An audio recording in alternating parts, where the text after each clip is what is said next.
अब भगवान अगले मंत्रों से संपूर्ण कर्म ही यज्ञ में है, इसी को स्पष्ट कर रहे हैं। संपूर्ण भूत प्राणी अन्न से जीते हैं। वह अन्न वर्षा से होता है, वर्षा यज्ञ से होती है तथा यज्ञ कर्म से प्रकट होता है। वह कर्म वेद से प्रकट होता है एवं वह वेद अक्षर अविनाशी परमात्मा से प्रकट होता है। इस प्रकार वह अंतर्यामी ब्रह्म संपूर्ण कर्म रूप यज्ञों में नित्य ही प्रतिष्ठित है। सर्वप्रथम इन मंत्रों के द्वारा युद्ध के मैदान की तरफ दृष्टि ले चलते हैं, जहां भगवान अर्जुन से कहना चाहते हैं, यह देख ले, मानो वे कह रहे हैं कि हे महाबाहो, इन कौरवों के अत्याचार से यह पृथ्वी कुपित होकर बोए हुए बीजों को पौधा नहीं बनने दे रही है। जैसे गौ माता ग्वाले के अत्याचार से बछड़े के लिए दूध चुरा लेती है, वही स्थिति इस समय पृथ्वी की हो गई है। ब्राह्मण यज्ञ को श्रद्धा से नहीं कर रहे हैं, क्योंकि इन्हें धर्मात्मा युधिष्ठिर जैसा राजा चाहिए।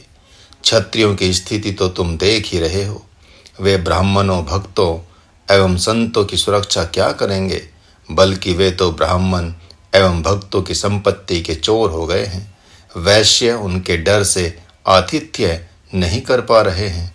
और भी कहाँ तक कहा जाए पार्थ, द्वापर में कलयुग का साम्राज्य हो गया है।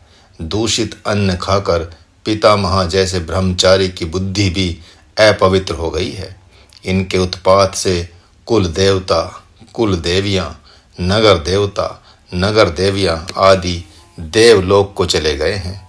पुत्र का यज्ञ धर्मात्मा माता पिता की सेवा करने से पूर्ण हो जाता है। धर्मपत्नी का यज्ञ धर्मात्मा सास ससुर एवं धर्मात्मा पति की सेवा करने से पूर्ण हो जाता है। माता पिता का यज्ञ पुत्र को भगवत भक्त बनाने से पूर्ण हो जाता है। किंतु यहाँ तो अंधों के शासन में भयभीत होकर सभी अंधे हो गए हैं। इसलिए सत्कर्म के अभाव में समय पर वर्षा नहीं हो रही है। अरे कहाँ तक कहा जाए, इन दुराचारियों के राज्य में सभी जीव जंतु भूख प्यास से पीड़ित हैं।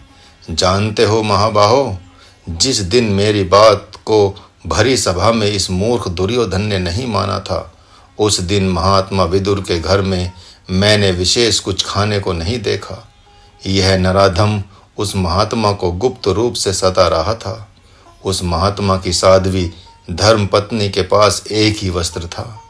इस दुष्ट ने उन्हें अपनी ओर से पूर्णतः भिखारी बनाने का प्रयत्न किया था। न जाने तुम कैसे इन लोगों को क्षमा करने की बात कर रहे हो, जबकि तुमने दूषित अन्न तो खाया ही नहीं। अच्छा, तो तुमने इन लोगों को अपना स्वजन मान लिया है। इसी से तुम्हारे में यह दोष आ गया है। इन मंत्रों से भगवान ने अन्न, कर्म एवं यज्ञ का भी व्यापक रूप दिया है। सारे भूत प्राणी अन्न से ही प्रकट होते हैं, अन्न से ही जीते हैं। लेकिन भगवत भक्त प्रभु प्रसाद रूप अन्न से शरीर को जिलाते हैं एवं स्वयं अपने स्वरूप में या भगवान के स्वरूप में जीते हैं। संपूर्ण भूत प्राणी अन्न से ही प्रकट होते हैं, अन्न से ही जीते हैं, जबकि शेर, चीते, सांप आदि तो मांस से जीते हैं, मांस से ही जन्म लेते हैं और मांस ही खाते हैं। फिर कैसे कहा जाए कि सभी अन्न से ही जीते हैं? इसके उत्तर में संपूर्ण शास्त्रों ने स्पष्ट कह दिया है कि जीव ही जीव का भोजन है। जिस प्राणी के लिए जो पदार्थ खाने के लिए बनाया गया है, उसके लिए वही अन्न है। इस न्याय से मांसाहारी प्राणियों के लिए मांस अन्न है एवं शाकाहारी प्राणियों के लिए चावल, गेहूं, दूध, फल आदि अन्न है। देवताओं के लिए घी और हविष्य ही अन्न है। इसी प्रकार यमदूतों के लिए पापात्मा ही अन्न है तथा भगवान के लिए भक्तों, साधकों एवं संतों का शुभ अशुभ रूप कर्म ही अन्न है, जिसे समर्पित कर देने के उपरांत वह अपने काल मुखों द्वारा ग्रसन कर जाता है। भगवान ने यहाँ पर अन्न उत्पत्ति के निमित्त वर्षा हो इसके लिए देव यज्ञ का विधान नहीं किया है, बल्कि देव यज्ञ करना तो अर्थात जिसमें मंत्र एवं आहुति की प्रार्थनाता होती है, वैदिक ब्राह्मणों का कर्म रूप धर्म है। इसीलिए यहाँ पर कोई उन्हीं के द्वारा किए जाने वाले यज्ञ को अपने लिए भी कर्तव्य कर्म न मान ले।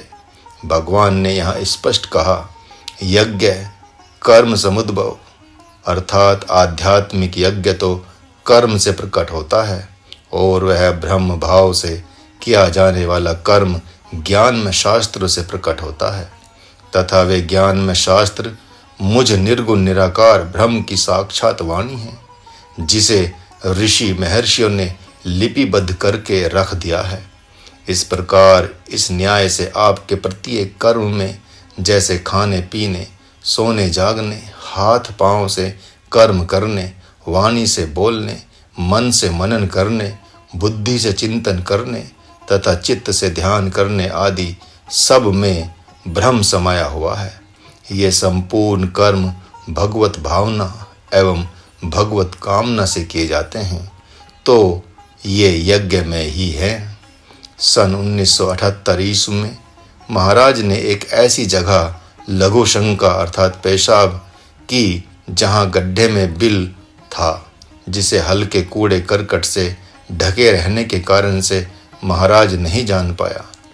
जैसे ही लघु शंका का जल बिल में गया, वैसे ही एक विषधर सांप उसमें से थोड़ा सा बाहर निकलकर 3 बार फुफकार कर मारकर पुनः बिल में चला गया।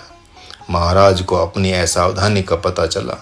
विचार आया कि यह पृथ्वी नामक देवता संपूर्ण प्राणियों को आश्रय देता है, इसलिए शौच स्नान आदि भी अहिंसात्मक हो, यज्ञ में हो, इसका ध्यान देना चाहिए।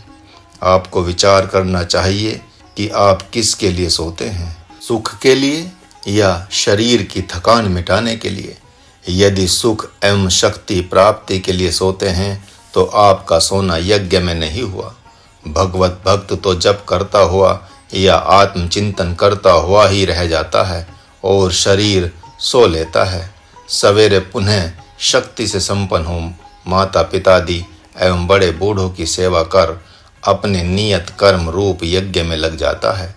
गृहस्थ आश्रम में देव यज्ञ पहले है और ब्रह्म यज्ञ बाद में, इसलिए उनकी सेवा शुश्रूषा करके स्नान आदि से निवृत्त हो जप एवं ध्यान करें। कर्म के प्रति आपकी उपेक्षा है, इसलिए आप कहते हैं कर्म तो कर्म ही है, वह ध्यान कैसे हो जाएगा, वह यज्ञ कैसे हो जाएगा, वह जप तप योग कैसे हो जाएगा। ऐसा इसलिए सोचते हैं आप क्योंकि आपने अच्छी प्रकार से कर्म के स्वरूप को सुना नहीं है। गोस्वामी तुलसीदास जी ने तो महात्मा भरत के व्यवहार को ही जप यज्ञ की संज्ञा दी है। समन अमित उत्पात सब भरत चरित जप जाग, कली अग खल अवगुण कथन ते जलमल बग काग। इसी प्रकार आपका व्यवहार भी किसी के लिए जप योग हो जाएगा, किसी के लिए तप योग, व्रत योग और किसी के लिए ध्यान योग हो जाएगा। यही कारण है कि प्रभु श्री राम एवं भगवान श्री कृष्ण आदि का संपूर्ण जीवन चरित्र भक्तों के लिए ज्ञान योग बन जाता है। सन 1977 में एक 12-13 वर्ष के भक्त बालक ने कहा कि आज मुझे एक बहन बड़े प्यार से देखने लगी तो मेरा मन भी उसी की तरफ खींचा चला गया। ऐसा क्यों हुआ? मैं तो ऐसा चाहता नहीं था। महाराज ने कहा, ऐसा क्यों हुआ इसका उत्तर बाद में दिया जाएगा, अभी तो ऐसा उपाय लो जिससे माँ बहनों को देखने से मन में विकार न आए। अच्छा बैठो तो 5 मिनट के लिए आंख बंद करो। अब कल्पना करो कि रास्ते पर माताएं एवं बहनें जा रही हैं और तुम उन्हें लक्ष्मी, दुर्गा एवं सरस्वती के रूप में देख रहे हो। पुनः कल्पना करो कि ये तो साक्षात देवी के ही भिन्न भिन्न रूप हैं जो मेरी परीक्षा के लिए बाहर बाहर काम भाव से मुझे दिखती हैं। अरे भगवान ने जब विश्व मोहिनी रूप बनाया था तो भस्मासुर उन्हें कामनी के रूप में देखकर काम में पागल हो गया। परिणाम सभी जानते हैं कि स्वयं अपने सिर पर हाथ रखकर नाचते हुए भस्म हो गया। ना ना ना ना, हे प्रभु, तुम ऐसी कृपा करो कि मैं इन्हें लक्ष्मी, दुर्गा एवं सरस्वती आदि के रूप में ही देखूं। ऐसा मन में कहकर पुनः मन से ही सजी हुई आरती को लेकर उन माताओं बहनों की आरती करो और फिर प्रणाम करके वहां से चल दो। महाराज ने कहा कि अब जाओ, हर रोज 15 मिनट चौराहे पर बैठना एवं मन के द्वारा ऐसी ही आरती पूजा करना तथा इस गुप्त मानसिक पूजा को किसी के सामने प्रकट न करना। उस विद्यार्थी ने नित्य प्रति ऐसा ही किया और एक माह होते होते उसने बताया कि अब सपने में भी बहन बेटियों को देखता हूँ तो भगवती समझकर प्रणाम कर लेता हूँ। महाराज एक संकेत कर रहा है जिसे आप ध्यान से देखें कि भाव कैसे रक्षा करता है और दुर्भाव कैसे हनन करता है। माघ का महीना है, घर में गरीबी है, 2 ही पलंग हैं, 2 ही कमरे हैं एवं 2 जोड़े ही रजाई गद्दे हैं। एक कमरे में माता पिता सो जाते हैं और दूसरे कमरे में एक ही पलंग पर 20 वर्ष की बहन और 24 वर्ष का भाई सो जाता है। रात बीत जाती है जैसे मानो वे महायोगी हैं। इस प्रकार जाड़े के 3 महीने एक साथ सोते हुए बीत जाते हैं, लेकिन दोनों के भीतर स्वप्न में भी वह काम रूप शत्रु प्रकट नहीं होता जो संपूर्ण अनर्थों का मूल है। किंतु वे ही यदि गांव की गली में जाते हैं तो अपने आप को खो बैठते हैं। वही युवक जब किसी एकांत गली में पड़ोस की बहन बेटी को देखता है तो वह अपने आप में नहीं रहता, इस कुभाव में कि यह दूसरे की लड़की है। ऐसा सोचते ही वह संपूर्णता से कामी हो जाता है। दृष्टि में ही तो भेद होता है। इसीलिए साधना के प्रथम चरण में भगवान ने संपूर्ण पुरुष वर्ग को देवता और स्त्री वर्ग को देवी मान लेने को कहा है। कुल परंपरा के अनुसार भी कर्म किए जाते हैं, सामाजिक परंपरा के अनुसार भी कर्म किए जाते हैं, जिनको कि कर्म नहीं कहा जाता बल्कि जो ऋषि महर्षियों द्वारा दी हुई आचार संहिता है उसके द्वारा किया हुआ कर्म है, वही ब्रह्म कर्म कहा जाता है। क्योंकि ऋषि महर्षियों के हृदय द्वारा ब्रह्म से ही कर्म योग प्रकट हुआ है। इस प्रकार जप तप योग आदि की आधारशिला कर्म योग है। कर्म योग की आधारशिला भगवत भाव है। भगवत भाव की आधारशिला जिज्ञासा है और जिज्ञासा की आधारशिला आप हैं। इस क्रमानुसार आपको अपने स्वरूप तक गमन करना है और कालांतर में अपने आत्म स्वरूप में स्थित हो जाना है। आप पराये कर्म में स्थित होकर ही पराये में स्थित हो गए हैं। आपके मन बुद्धि चित्त सब पराये में स्थित हो गए हैं। आपके स्वजन ही तो पराये हैं। जब आपका शरीर ही अपना नहीं है तो ये आपके कैसा हो सकते हैं।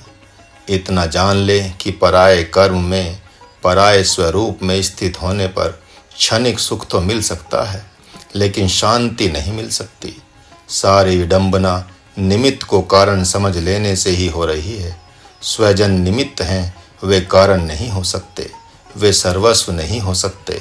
आप साधक हैं, भक्त हैं, जबकि वे जीव हैं। इसलिए आप स्वयं को और स्वयं के सर्वस्व को अर्थात अपनी आत्मा अपने हृदय को ही उन्हें न दे दें, नहीं तो जीती हुई बाजी आप हार जाएंगे। जब आप किसी अधम योनि में थे तब आपने प्रभु राम से मांगा था कि हे प्रभु इस योनि से मुझे मुक्त करें, मनुष्य योनि दे दें। वहाँ पर मैं एकमात्र आपका ही होकर रहूँगा, आपके लिए जीऊँगा और आपके लिए मरूँगा, सदा सर्वदा आपके लिए ही भजन करूँगा। ऐसी प्रार्थना करने से वहाँ पर आपने बाजी जीत ली और प्रभु ने आपकी प्रार्थना सुनी एवं महत कृपा करके आपको मनुष्य योनि दे दी। किंतु आपने उनके वचन की एवं अपनी प्रतिज्ञा की लाज नहीं रखी, जिसका परिणाम हुआ कि आप विषयी देवताओं अर्थात स्वजनों के ही जाल में फंस कर रह गए। उन्होंने शब्द, स्पर्श, रूप, रस, गंध तथा पद प्रतिष्ठा रूप जाल को फेंका, लेकिन आप पहचान नहीं पाए। यह प्रसंग उनके लिए कहा जा रहा है जिन्हें अपनी भूल पर घोर पश्चाताप हो रहा है। देवता अर्थात स्वजन कर्म रूप हैं। ये कर्म के सगुण रूप हैं जो कई रूपों में विभाजित हैं। माँ एक कर्म है, पिता एक कर्म है, भाई एक कर्म है, पुत्र एक कर्म है, स्त्री एक कर्म है, मित्र एक कर्म है, हित मित्र एवं वैरी एक कर्म है, पशु पक्षी कीट पतिंगे कर्म हैं, देवता गंधर्व किन्नर नाग यक्ष राक्षस भूत प्रेत आदि कर्म हैं। इन कर्मों से उदासीन होते होते आप अपने शरीर से भी उदासीन हो जाना, क्योंकि वह भी एक कर्म ही है। आप ये न भूलें कि आप ब्रह्म जिज्ञासु हैं, अतः आपको हर पहलू पर चिंतन करना होगा। ये स्वजन या पशु पक्षी देवता आदि भी कर्म क्यों हैं? इसलिए कि इनके तन मन वचन से कर्म की ही तो बरसात हो रही है। बादल को जल का वाष्पित रूप कहा जाता है, क्योंकि उससे जल की ही बरसात होती है, रक्त की नहीं। उसी प्रकार जिससे जो प्रकट हो रहा है उसका वही रूप माना जाएगा। यदि स्वजनों से विषयता ही प्रकट हो रही है तो यह कहने या समझने में क्या आपत्ति है कि ये शरीर कर्म के संगठित रूप हैं जो अहर्निश पिघल रहे हैं। बर्फ पिघलते पिघलते जल ही हो जाती है, उसी प्रकार स्वजन पिघलते पिघलते कर्म रूप ही हो जाते हैं। यद्यपि यह बात कड़वी लग सकती है, किंतु भगवान ने कहा है तो कहना ही पड़ेगा न। विषय स्वजनों से अपने मन की चोरी कर लेना, साथ में तो उनके रहना, लेकिन मन भगवान को दिए रहना, ऐसा करना महत त्याग है, महत तप है, महत व्रत है, महत योग है, महत ध्यान है, महत समाधि है। यदि कौसल्या, सुमित्रा, मंदोदरी, तारा जैसी कोई माँ है तब तो त्याग ग्रहण की बात ही नहीं है। वह अपने पुत्र पुत्रियों से स्वयं कहेगी कि तन मुझे दे दो, लेकिन मन मुझे मत देना। यह मन मुझे देना तुम्हारे लिए घाटे का सौदा होगा। तुम मन दोगे, लेकिन मैं तुम्हें मन नहीं दे पाऊंगी, क्योंकि सर्वप्रथम तो मैं एक जगह मन देकर पश्चाताप कर रही हूँ।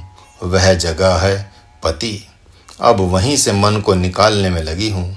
वैसे ही पिता की भावना भीतर करनी है तो अत्रि, पराशर, व्यास, करदम, रघु, दिलीप, हरिश्चंद्र आदि जैसों के प्रति पिता भाव को तो कोई आपत्ति नहीं है, परंतु वे तो बेटों से कहेंगे ही नहीं कि तुम हमें अपना मन दे दो, बल्कि उनको अर्थात बालकों को स्वयं से सन्यासी बना देंगे। उसी प्रकार लक्ष्मण, भरत, शत्रुघ्न, व्यास, पराशर आदि जैसे पुत्र को पुत्र मान लेने में कोई आपत्ति नहीं है। आज मैं माँ हो गई बेटे, इसके पहले तो मैं अपने को माँ मानती ही नहीं थी। अतः जाओ जाओ, श्री राम के साथ जाओ, उन्हीं के लिए जियो और उन्हीं के लिए मरो। तुमने अपना मन राम को दे दिया है, अतः मैं धन्य हो गई। जिस गर्भ से भगवत भक्त प्रकट होता है वही माँ कहलाती है बेटे, अन्यथा वह बांझ कही जाती है। किंतु एक बात का ध्यान रखना कि अब मैं तुम्हारी माँ नहीं रही, जगत की माँ हो गई। तुम्हारी माँ तो आज से जनक नंदिनी सीता है एवं पिता राम है। यदि वन में तुम मुझे याद करोगे तो श्री राम और सीता की सेवा नहीं कर सकोगे। उनकी ऐसी सेवा करना बेटे कि 14 वर्ष के लिए वे दोनों अयोध्या भूल जाएं। भूरी भाग भाजनु भयु मोही समेत बलि जाऊं। जौ तुम रे मन छाड़ी छलू किन राम पद ठाऊं। पुत्रवती जुबती जग सोई रघुपति भगतु जासु सुतु होई। नतरु बांझ भली बादि ब्यानी राम विमुख सुतते हित जानी।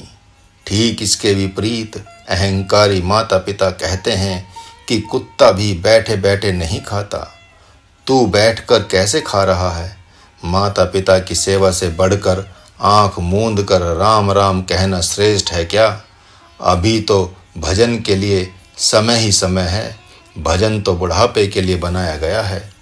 ऐसा कहने वाले अहंकारी एवं विषय के लिए अपना बहुमूल्य जीवन कौड़ी के मोल नहीं बेचना चाहिए। जिनका शासन अपने तन मन वचन हृदय पर ही नहीं है, उनके शासन में क्या करना। सेवा करना अलग बात है, किंतु समर्पित होना अलग बात है। समर्पित तो भगवान के लिए ही होना चाहिए, परंतु यदि सद्गुरु मिल जाए तब तो सेवा और समर्पण दोनों ही सद्गुरु के प्रति होना चाहिए तथा ऐसे अहंकारियों की संपत्ति को त्याग कर सद्गुरु के शरणगत हो जाना चाहिए। यही ब्रह्म कर्म है। आध्यात्मिकरण भूमि में साधक कायर एवं डरपोक होकर प्रवेश नहीं करता। यह महात्यागियों और महावीरों की भूमि है।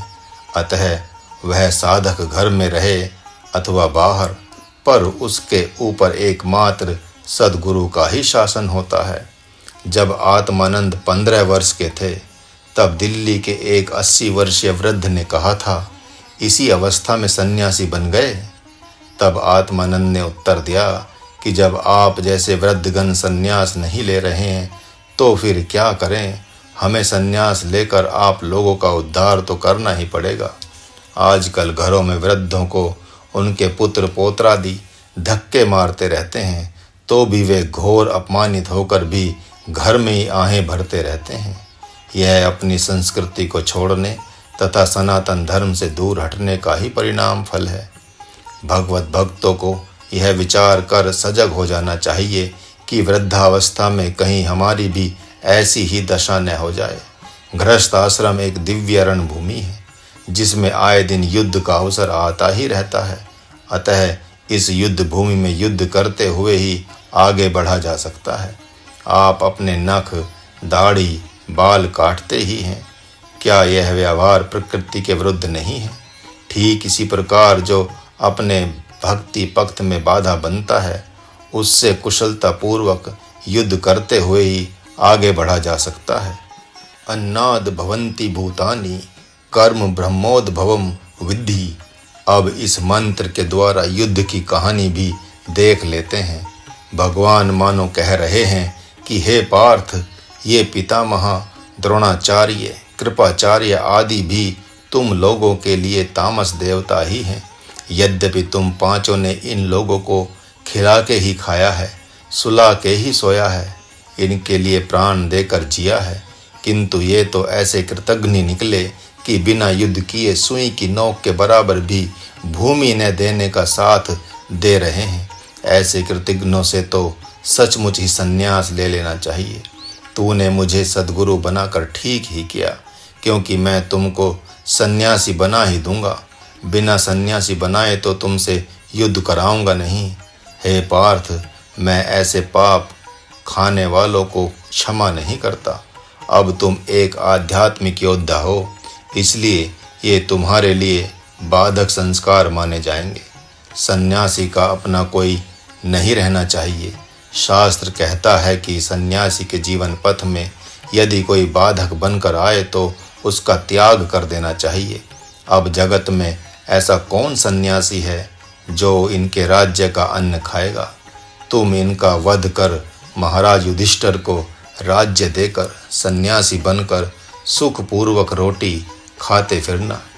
धृतराष्ट्र मन ही मन सोच रहे हैं कि लगता है कुछ विशेष बात हो गई है जो मेरे सुनने योग्य नहीं है। इसी से संजय मौन है। संजय ने उनके मन की बात को जानकर कहा, आपका गणित ठीक ही है राजन। ये बातें आपके सुनने योग्य तो नहीं है, लेकिन तो भी सुने। यज्ञ से शेष बचे हुए अन्न को भक्त प्रसाद रूप से खाता है, लेकिन यहाँ तो उल्टा ही हो रहा था राजन। तामसी देवगण 13 वर्ष तक खाते रह गए और भक्त भूखे रह गए। कैसी विडंबना है अन्नदाता कि कभी पुत्र पिता से, शिष्य गुरु से चोरी कर लेता है। ऐसा सुना गया है लेकिन यहाँ तो पिता एवं गुरुजन ही पुत्र तथा शिष्यों की चोरी करते करते उन्हें कंगाल बना दिए हैं। अब तो मैं सोच रहा हूँ राजन कि कहीं ऐसा न हो कि अर्जुन युद्ध करने में देरी करें तो भगवान इन लोगों पर ही सुदर्शन चक्र चला दें, फिर बाद में वह चक्र कौरवों एवं पांडवों सहित संपूर्ण सेना को धराशायी कर दे। मैं तो देख रहा हूँ राजन कि इन लोगों का कर्म वेद से प्रकट नहीं हुआ है, बल्कि क्षुद्र मन से प्रकट हुआ है।